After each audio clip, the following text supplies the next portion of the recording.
The teacher's last lesson. The morning sun filtered through the lace curtains of Beatrice Thompson's modest living room, casting delicate shadows on the hardwood floor. At 69, Beatrice still woke at 6 a.m., a habit from her 40 years as a schoolteacher. Her small house in Willow Creek, a sleepy town nestled in Ohio's rolling hills, smelled of lavender and old books. Today was special, or it should have been.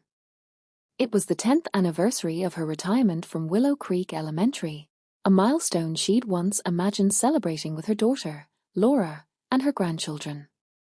Instead, she sat alone at her oak dining table, sipping tea from a chipped mug, staring at a generic card that had arrived in the mail yesterday.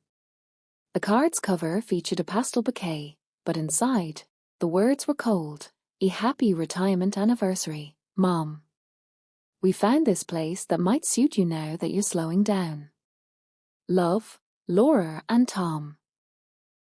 Tucked inside was a glossy brochure for Sunset Meadows Retirement Home, its smiling elderly models promising a carefree life. Beatrice's heart sank.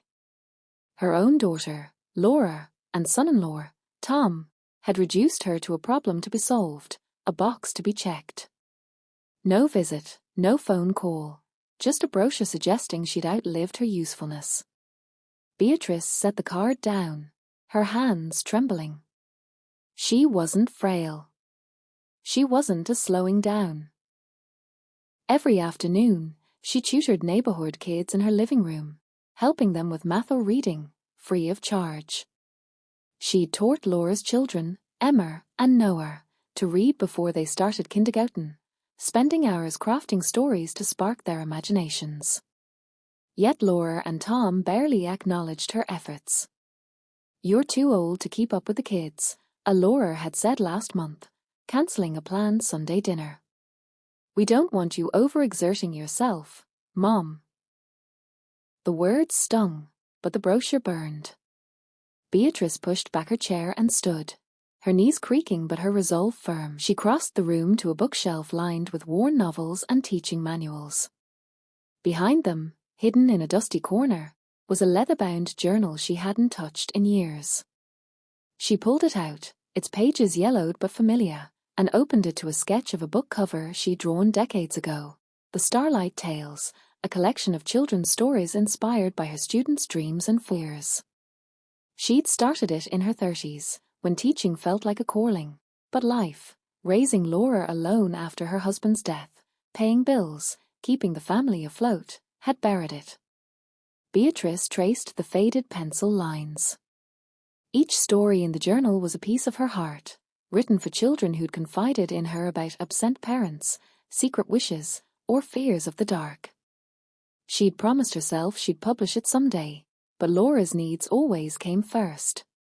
College tuition, a wedding, a down payment on their house. Beatrice had sold her car, worked summer school, and dipped into her savings to give Laura everything. Now, at 69, she was a slowing downy in their eyes, a burden to be shelved in a retirement home. "No more," as she whispered, slamming the journal shut. The pain of Laura's dismissal ignited something fierce in her. She wasn't done teaching, not done living. If her family couldn't see her worth, she'd show the world, and herself, what Beatrice Thompson was capable of. That afternoon, Beatrice sat at her ancient desktop computer, the journal open beside her. She typed the first story, The Boy Who Caught a Star, about a shy student who'd once told her he wanted to touch the sky. The words flowed effortlessly, each sentence a memory of chalk dust and children's laughter.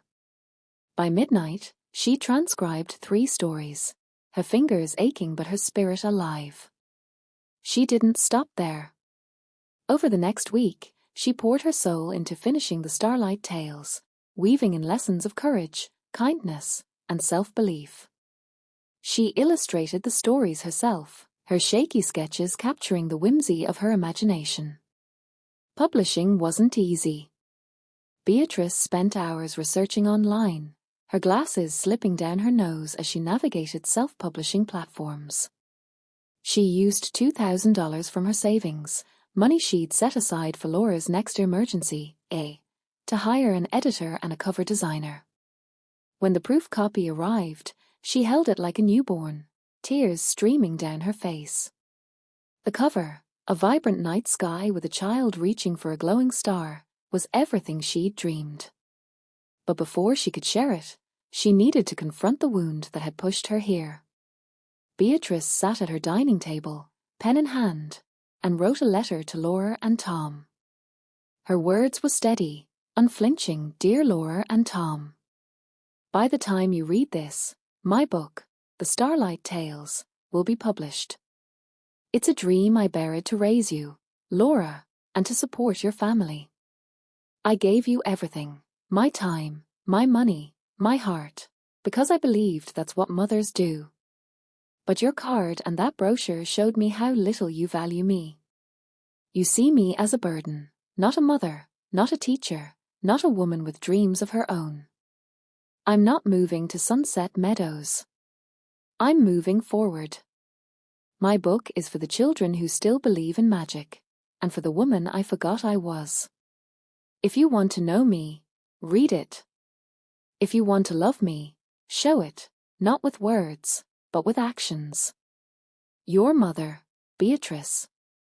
She sealed the letter and mailed it with a copy of the book to Laura's house. Then, she contacted the local bookstore, Willow Pages, and pitched a reading event. To her surprise, the owner, a former student named Sarah, was thrilled. "Miss Thompson, you were my favorite teacher," Sarah said. "I'd be honored to host you." The reading was scheduled for a Saturday morning, 2 weeks later. Beatrice spent the days preparing, practicing her stories aloud, her voice growing stronger with each recitation. She advertised the event on the town's community board and sent flyers to every school in Willow Creek. Word spread quickly. Parents remembered a Miss Thompson from their own childhoods, and kids were drawn to the promise of a magical story time. On the day of the event, Beatrice arrived at Willow Pages in her best navy dress, her white hair neatly pinned. The bookstore was packed. Children sat cross-legged on a colourful rug, parents stood in the back, and Sarah beamed from behind the counter. Beatrice's heart raced, but as she opened the Starlight Tales and began reading, her nerves melted away. Her voice, warm and steady, carried the room into a world of starlit adventures. The children gasped at the boy who caught a star, laughed at the squirrel who outsmarted a storm, and clapped when a lonely girl found a friend in the moon.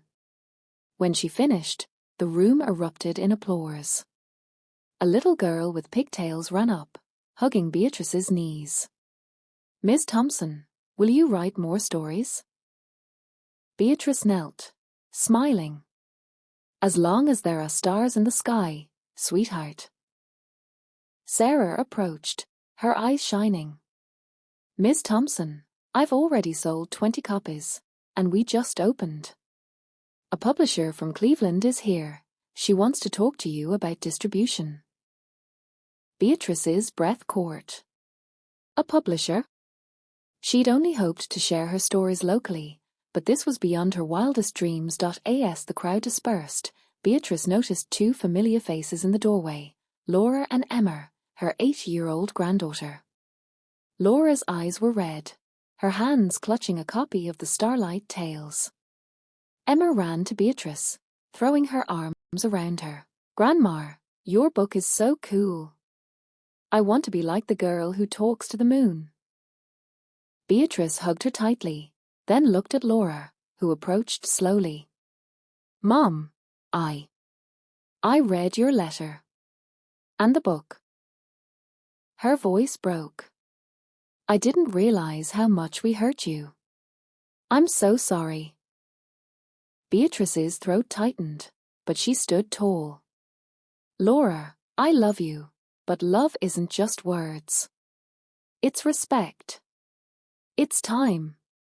I gave you everything, but I forgot to give myself the same." Laura nodded, tears falling. "Can we try again? Not because we need you, but because we want you?" Beatrice hesitated. The pain was still raw, but Emma's small hand in hers softened her heart. "We can try," she said. "But it's on my terms now." The success of the Starlight Tales snowballed. The Cleveland publisher offered Beatrice a contract to distribute the book nationally, and soon, schools across Ohio invited her to read. A local news station ran a feature on a Willow Creek storyteller, and fan letters from children poured in, each one a reminder of why she'd become a teacher. Beatrice used her royalties to fund a scholarship for low-income students, ensuring her legacy would live on. Laura and Tom began visiting regularly, but Beatrice set boundaries. She no longer dropped everything for them, instead scheduling time for writing, reading to kids, and traveling for book events. At a National Children's Literature Festival in Chicago, Beatrice stood on a stage before hundreds, her voice carrying the same magic that had once filled her classroom. She was no longer just Laura's mother or the grandchildren's babysitter. She was Beatrice Thompson, author, teacher, dreamer. Back in Willow Creek, Beatrice hosted a weekly storytime at Willow Pages, where children called her Ms. Storyteller. One evening, as she closed her journal, she found a new sketch inside, a star with her name inside it, drawn by Emma. Tucked beneath it was a note from Laura. "Mom, you're our star. Thank you for teaching us to see you."